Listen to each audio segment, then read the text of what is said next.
What's up, everybody? Car Plumbtrician here, and today we are going to talk about this valve, which is called a Presta valve. And if you're like me, you had no idea how to inflate this until now.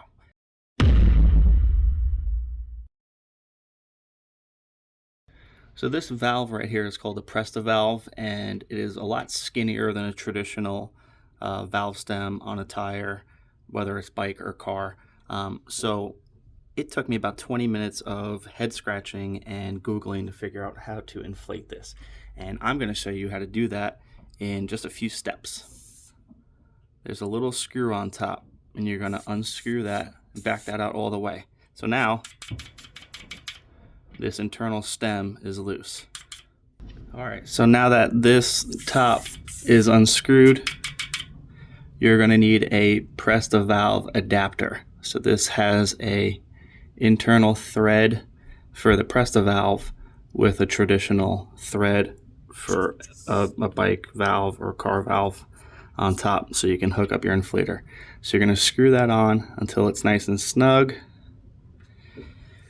And now step 3. All right, step 3, get your inflator and hook up. Once you're hooked up, start your inflator. You can see the bike tire rose as it got inflated. We're inflating to 15 pounds to start there, because I do believe this has a leak, so I'm going to try and find the leak. But that's it. Simple as that. Make sure you have this adapter. If you don't, you can find it at Walmart, Target, anywhere they sell bikes. You can find it at a bike store. I'm sure they're expensive. And then once you're done inflating, just make sure you screw that threaded tip on that internal valve back down.